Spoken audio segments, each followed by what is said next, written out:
I bought an S chassis.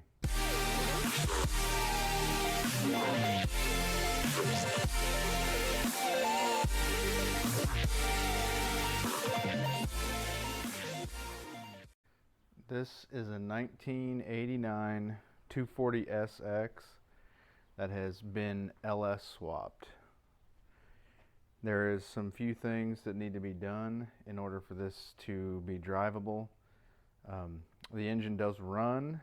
Currently there's no exhaust on it, and the fuel pump needs rewired, but I was shown a video of the engine running when I bought the car.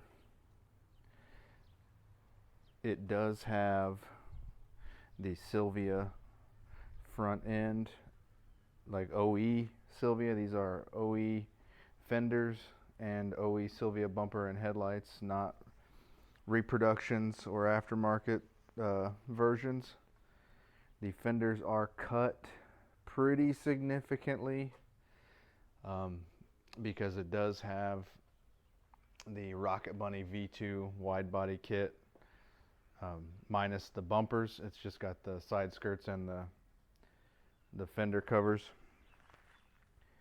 The fenders in the back have been rolled pretty significantly to fit these massive NKB wheels in the back here.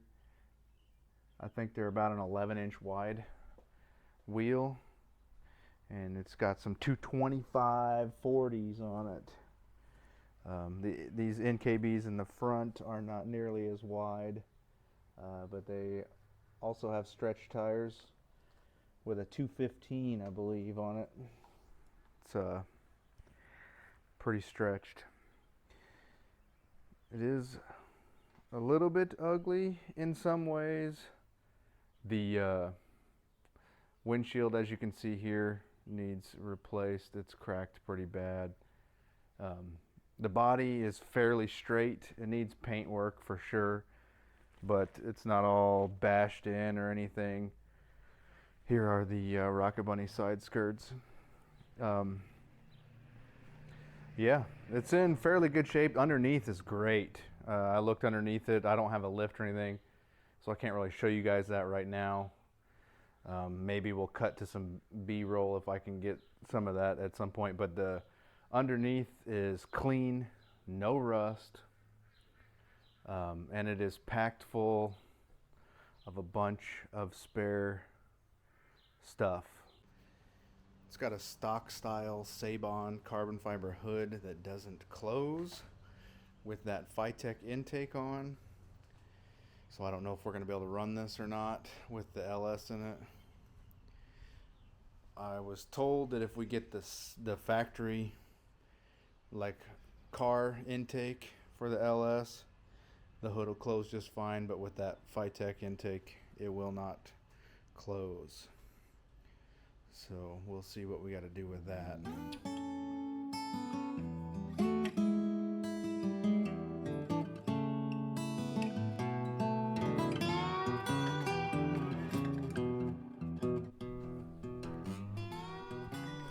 So it's looking like a lot of this stuff is just miscellaneous, like fittings and wire pigtails and different stuff like that. There are a few like things that need added back into the car, which we can take care of, no big deal. I'll go over that once I finish getting the rest of this stuff.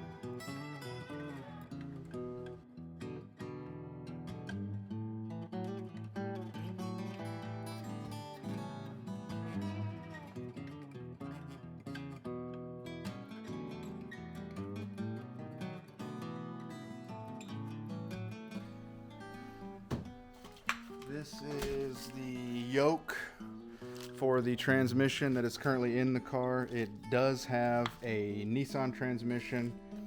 It's a Z32, so it does have the adapter and everything to get the LS to the Z32 and all that set up and ready to roll.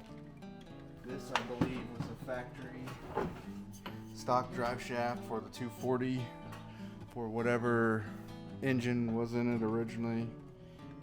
Custom, one piece. The original owner had this made for the original swap that was in this, which was, I believe he said it was an RB20 when he bought the car, with just an SR trans, I believe.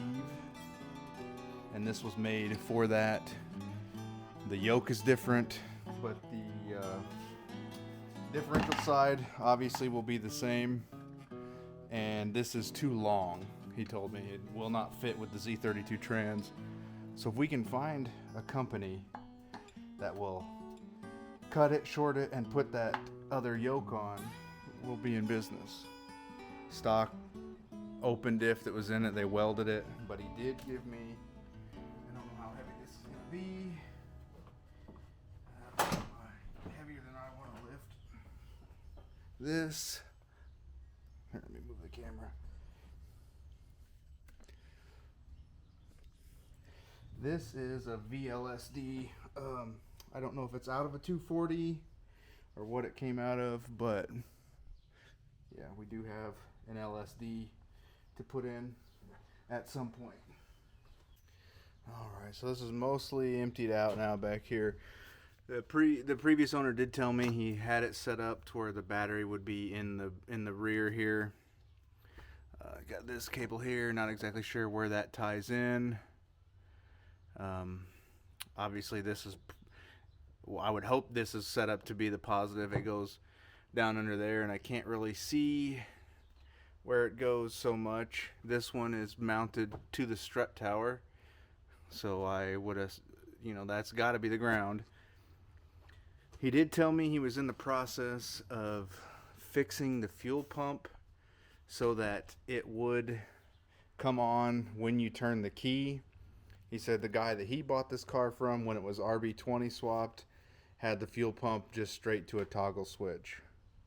So that's something I'm going to have to look into. I don't know. This here, I might be access to the fuel pump wiring and stuff. I would assume this here's the fuel pump. I don't know. I've never owned an S chassis before, so this will be a learning experience. Overall, the car seems pretty good. Dirty, not too big of a deal. It can be washed. The only real rust spot in the car is right here in the rear spare tire well. We'll probably get in with some wire brushes, wire wheel on a drill, and clean this all up and spray it down. There is one hole right there. You can see the light coming through. But as far as the structure goes, floors, frame rails, it's all good. All right, I have really not been through any of these boxes, so we are going to kind of go through these together, and I'll talk at you a little bit while I do this. This one here, this box is just a bunch of interior trim pieces, like the steering wheel surround and stuff. What's in here? Clutch slave cylinder, marker lens, random stuff from cowl on hatch. Okay. And this is an empty box. What is this? Suspension bushing kit. Speaking of suspension, oh, it's just bushings. Okay, speaking of suspension, I was also told, haven't looked underneath the car again super heavily. I was told that all the suspension is all Megan arms and stuff. It's a stock angle. There's no angle kit or nothing. He said originally it did have an angle kit, but he was going to use the car for drag racing. So we put when he converted it to 5-lug, he just left the stock stuff, or he just put the stock stuff on. He didn't bother doing any sort of angle mods or anything like that. On this whole one showing here. This though is the original OE Nissan bag for the sunroof glass. So that's pretty dope. Also a little bit dirty. Not a big deal. Can be cleaned up pretty easily. So let's address the elephant in the room, or rather elephants plural. The Ranger is gone. It's not in here, obviously. The 240 is. It was pretty much ready to roll. Had some few things that need buttoned up on it and stuff. But the guy that I bought the truck from is a real good friend of mine.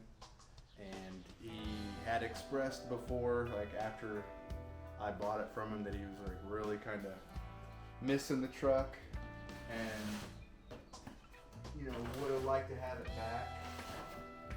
So I got to a point where it was mostly drivable, and we worked out a deal, and I just basically sold it back to him for what I had in it, basically. So I broke even on that. And also the other one, not a whole lot ever gets finished on this channel. Not exactly my fault. If you guys have been following for a while, you know the first Mustang, it got totaled as soon as we finished the 302 swap on that the first time. It was basically roadworthy. Took it out on the first test drive. Kid was texting and driving, plowed right into me, T-bone. Yeah, so totaled that one out, so we got the second Mustang. And then I spent all that time on the second Mustang, putting the motor and stuff in that I had in the green Mustang. I did the IRS swap, did the dual caliper thing on it, had the hydro set up. Then the state of Illinois said, nah, sorry, you can't legalize it. It's basically, we're gonna say it's an off-road use vehicle only. Which, whatever, is not the end of the world if you have a truck and trailer. I need whatever I'm wrenching on, or whatever project I got, has to be street legal because I don't have a trailer. So if I wanted to track it, whether that was like drag or whatever, I need to be able to drive to the track and hopefully not break and drive home. So with them basically saying, no, nothing you can do, we will not register that vehicle, it can't be on the road, that's dead in the water. So I got rid of that. I sold it to somebody else. And then we ended up with the Thunderbird, which you guys didn't ever see, because before I had a chance to really start making some headway on that, it got reported stolen. And the police showed up at my house and said, hey buddy, where'd you get this car? And I explained to them that I went and bought it, and I had all my receipts and messages and everything. And they were like, that's weird. Let us investigate. And that took about 3 months, and turns out, yeah, the guy I bought the car from had illegally acquired the car somehow because he had the title, and the title was signed by the original owner. How does that work? Don't know, but that's what happened. So I had to surrender that car back. That was a pretty neat car. It was a Super Coupe. Had the supercharged 3.8 liter in it. So, yeah. And then the Ranger. And now the 240. But this, for me, is a forever car. I'm not, whether this ever gets done, it ain't going anywhere. Hopefully it doesn't sit here unfinished, but I have wanted a 240 for a long time. Where I live, they became like unobtainium basically for me because the price just went up. Especially to find one that was clean. We have rust like crazy around here on vehicles. I had to go out of state to buy this 240 as well. And yeah, enough rambling. Let's get back to digging through this shit. So this doesn't have any listing as to what this is, but it is definitely wiring pigtails for lights. Old lights, it looks like. Like the... Is this in English? See, it's This is a 180SX, so what is this for? Oh, I wonder if this is for the Sylvia lights. I wonder if this is like an adapter for this.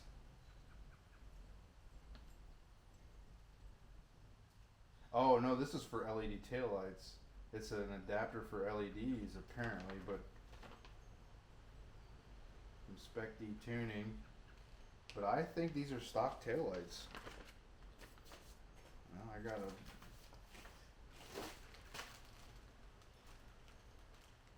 Huh.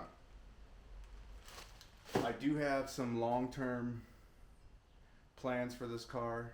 In the short term, though, we're gonna get the LS going and drive it. Long term, I would love to put this as an RV25 car. But we'll see how that goes. Got the door handle for power window car, it looks like. Power steering reservoir, I'm pretty sure. This box here is just a bunch of extra AN lines. So that's pretty neat. We got all the extra hoses and stuff here. This looks like it's just miscellaneous shit. This is a RB20 cam sensor, I believe. So, but this is all extra loose wiring, it looks like. Some light harnesses, whatever this is. A door lock. And I do apologize, there ain't gonna be a whole lot of action in this video. It is basically just me updating you on what's going on. So if you're still here in the video, appreciate you sticking around because ain't nothing got done except for me talking. This, I don't know what this is.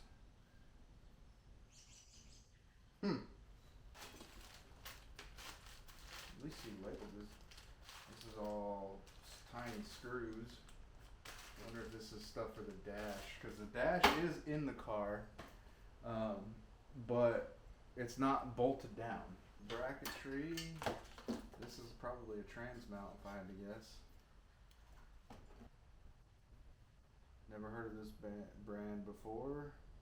Rotora. But that is definitely a blow-off valve, that's for sure. Now this is also just a oil pressure gauge and a bunch of wiring pigtails. We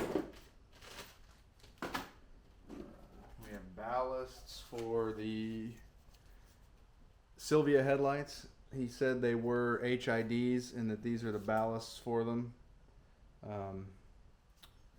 We'll have to figure out how to wire those up because they're not hooked up at all. The headlights and stuff are on, obviously on that front bumper, but nothing's wired in. This here is just all the air vents from the dash, all the different pieces. Maybe this is all the dash screws. Yeah, dash interior hardware. Thank God. Sweet. He also gave me this instrument cluster that was in the car when he got it. It is purple on the inside. He said it's from a Skyline, an R32 Skyline. No way to, I don't know how to verify that, but he was honest about everything else. So I'm going to take his word for it. Don't know if that purple color is factory or if it's somebody painted it. Looks like somebody might have painted it, but I don't know. That's kind of neat. The centerpiece for the dash with all the buttons and stuff on it. These vents here. That's pretty neat. As far as the dash goes, This is a cover on it, so I imagine it's cracked and beat all to hell like every other 240 dash, which is not a big deal.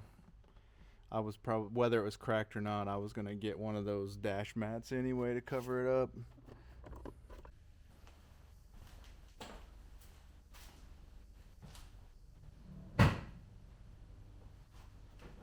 Well guys, that's going to be it for this one. Again, I appreciate you sticking around. If you're still here watching this video, there wasn't a whole lot going on. I'm still sorting out what we got to do or what I want to do with this car. But this is going to be what we're going to be building on for the foreseeable future. Hopefully it won't take too long to get the LS running and we'll get it ripping down the road. Summer's just starting up. I've been seeing some drift events getting posted and stuff here for the upcoming season. Maybe we could do something with that. I'd like to. But first I want to get it running and then we'll put plates on it and get it road legal. So thanks for watching, guys.